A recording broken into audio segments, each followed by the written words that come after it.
Bible parle la chute. Vous le trouverez évidemment dans la Genèse au chapitre 3. Nous n'avons pas forcément le temps de le lire aujourd'hui, mais dans les chapitres 1 et 2 et 3, l'apôtre Paul va nous écrire des choses que nous ne trouvons pas ailleurs dans les Écritures. Est-ce que ces enseignements dans Romains 1, 2 et 3 font partie de votre réflexion spirituelle? Dans le premier chapitre, l'apôtre Paul va parler des effets néfastes de la chute. Certaines préfèrent la rupture avec Dieu. Comment est-ce que l'apôtre Paul commence son raisonnement? Chapitre 1, verset 18. Ce n'est pas très positif.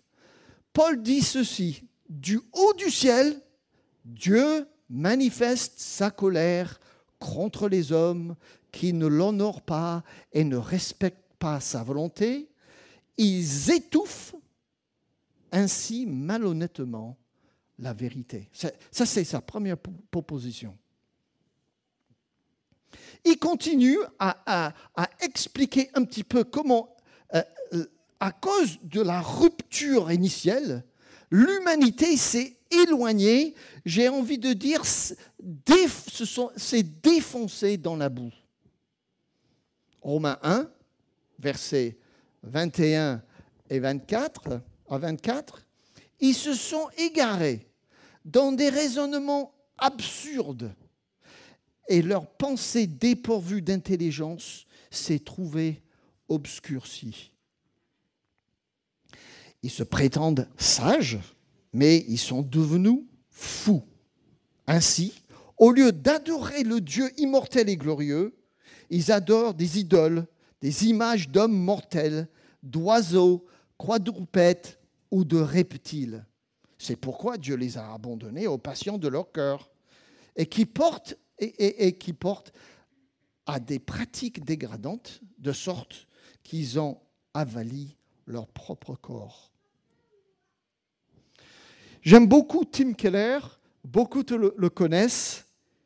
C'est un théologien qui a fondé une église dynamique au sein de la grande ville de New York. Il fallait le faire. Et Keller, qui a écrit un livre à ce sujet, dit que le péché, essentiellement, est une question d'idolâtrie. Valoriser autre chose que Dieu comme étant le plus grand bien. Chapitre 1, il termine, l'apôtre Paul, je le cite encore au verset 29, « Ils accumulent toutes sortes d'injustices et de méchanceté, d'envie et de vices. Ils sont pleins de jalousie, de meurtre, de querelles, de trahison, de perversité. Ce sont des médisants, des collaborateurs, des ennemis de Dieu, arrogants, orgueilleux, fanfarons, ingénieurs à faire le mal. Ils manquent à leur devoir envers leurs parents. Ils sont dépourvus d'intelligence, de loyauté, insensibles, impitoyables. » Ils connaissent bien la sentence de Dieu qui déclare passibles de mort ceux qui agissent ainsi. Mais malgré cela, non seulement ils commettent de telles actions, mais encore ils approuvent ceux qui les font. Ça, c'est le résumé du chapitre 1. Et il n'y a pas de bonne nouvelle là-dedans.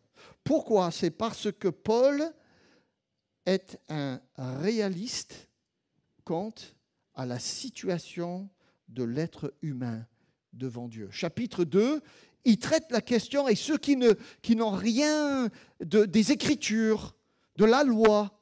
Et si vous lisez le chapitre 2, vous verrez que Paul démontre que quelqu'un qui habite quelque part sans Écriture viole la loi morale dans son cœur. Et donc, il se trouve coupable. Il dira à la fin du chapitre 2 que le juif n'est pas mieux placé parce qu'il pêche avec la loi. Et pour vraiment tirer conclusion à cette situation qui est résumée dans ce mot désastre, l'apôtre Paul, au chapitre 3, déclare que toute humanité est enfermée dans une culpabilité devant Dieu. Il dit au verset 9, chapitre 3, « Nous avons en effet déjà démontré que tous les hommes, juifs et non-juifs, sont également coupables. » Autrement dit, pour dire ce que l'apôtre Paul a dit au chapitre 8, une déclaration unique de l'amour de Dieu pour nous qui sommes en Jésus-Christ, il faut apprécier le sérieux du sujet du péché dans la race humaine. Et non seulement dans la race, mais surtout dans ma vie à moi. Car, et on va le voir avec le diapo suivant, c'est que lorsque vous lisez la Genèse, le chapitre 3, il y a eu, avec le péché originel, des effets néfastes sur d'autres parties de la vie. D'abord et avant tout, l'homme et la femme ont perdu leur contact avec Dieu. Le jour où tu en mangeras, tu mourras. La deuxième effet néfaste du péché, c'est que ça a empoisonné sa relation avec les autres. Adam commence à accuser Ève après la chute. C'est la femme que tu as mis à côté de moi qui m'a donné le fruit. Troisièmement, le péché a faussé sa relation avec lui-même. Il a peur quand il entend la voix de Dieu. Il se sent coupable. Il se cache.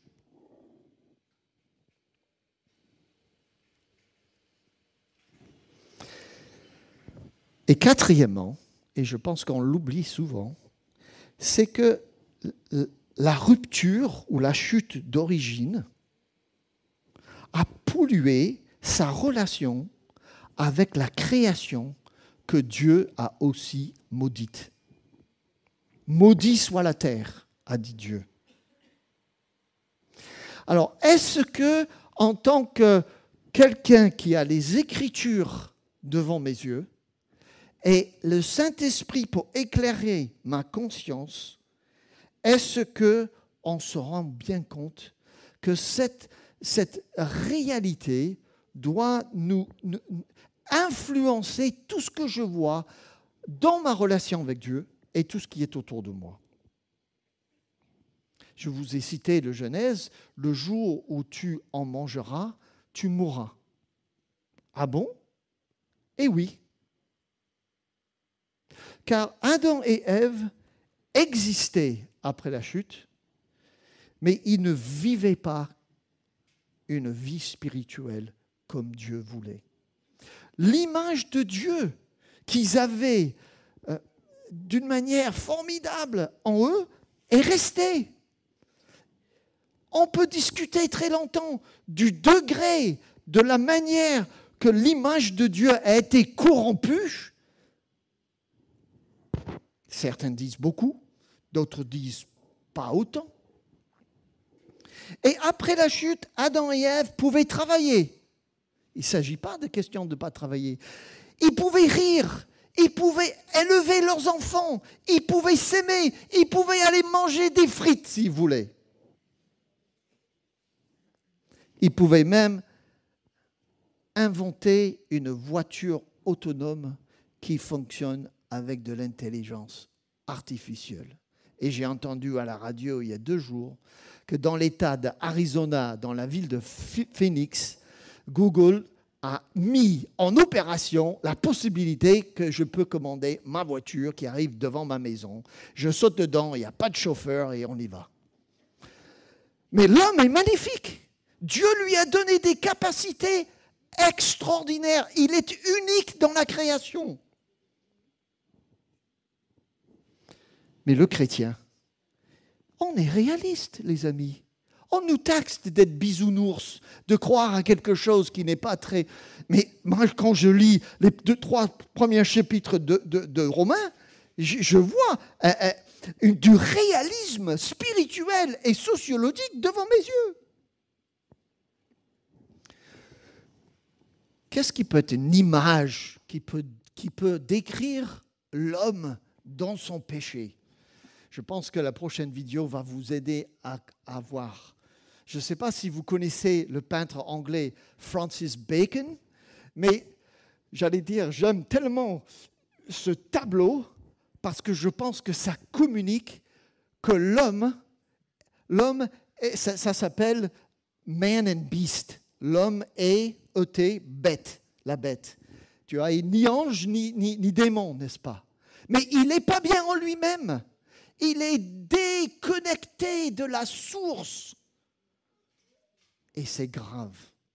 C'est grave à tous les niveaux de mon existence. On va montrer une autre image. Vous connaissez ce bateau, n'est-ce pas? Vous vous souvenez? Costa Concordia, le bateau qui a échoué en Italie. Par la faute d'un homme, comme dit l'apôtre Paul dans Romains 5, beaucoup ont été entraînés vers la mort.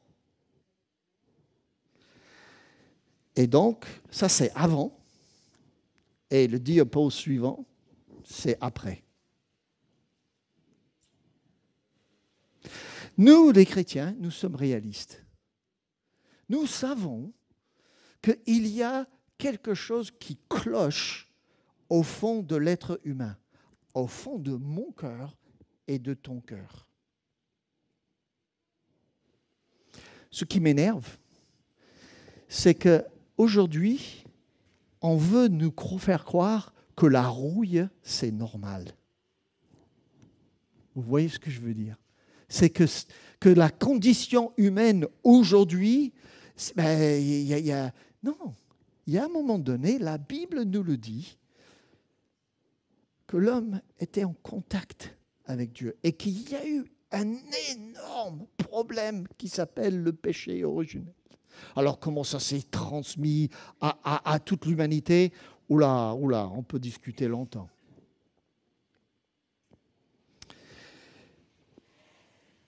Et oui, la première colonne sur laquelle est écrit « désastre ». Et je vous soumets que pour apprécier Romains 8, 37 à 39 et avoir la pleine certitude que Paul a eue, vous devez le suivre dans le degré de gravité énorme que la Bible, comme la Bible décrit l'homme et la femme aujourd'hui.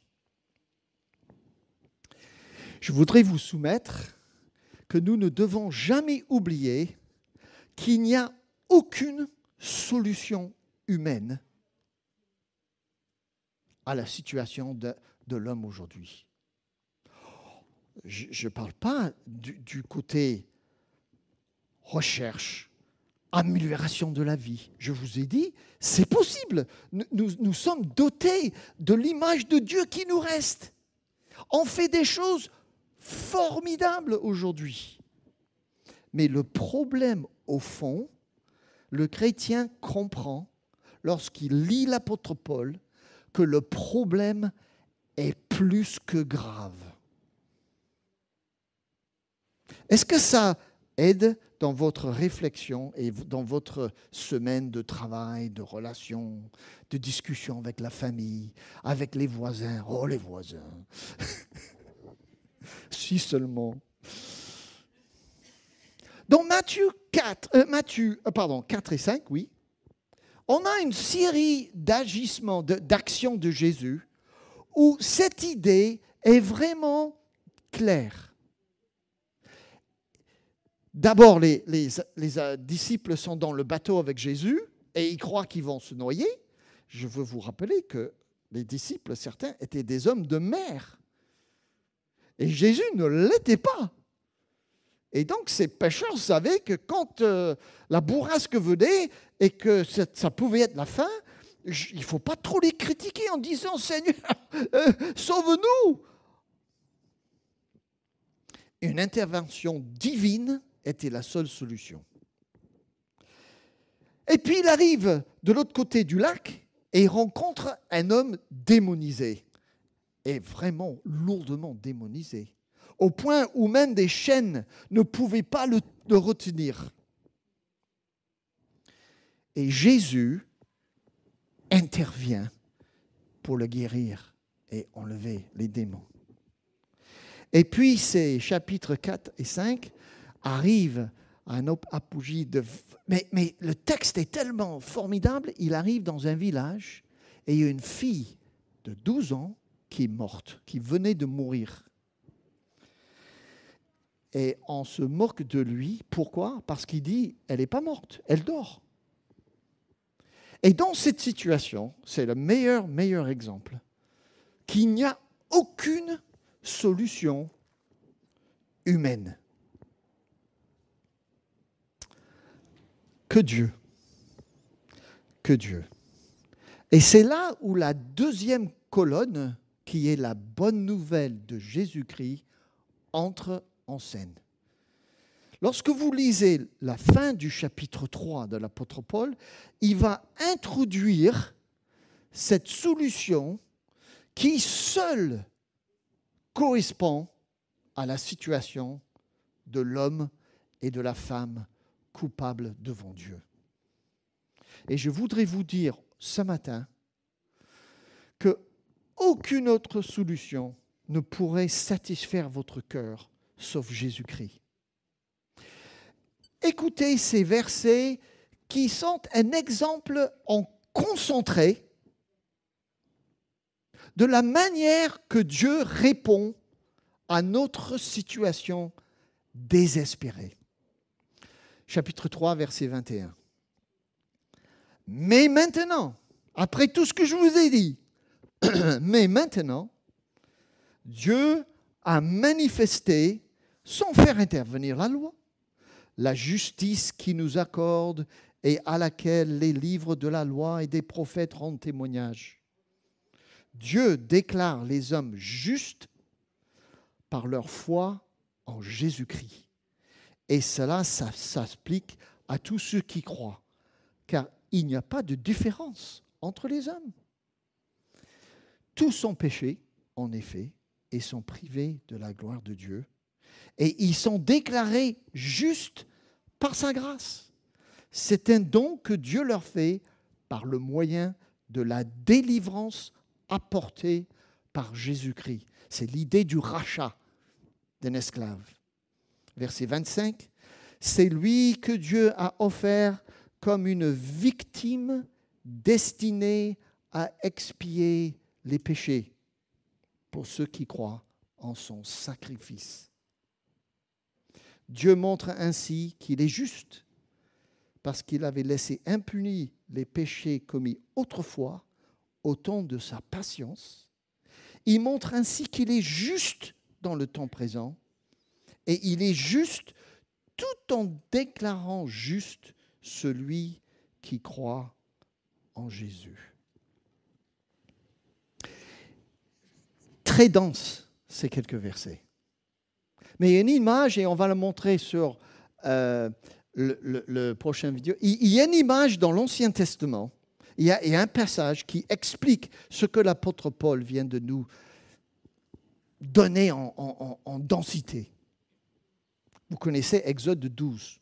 Exode 12, c'est le passage où Dieu envoie l'ange destructeur au-dessus du pays d'Égypte.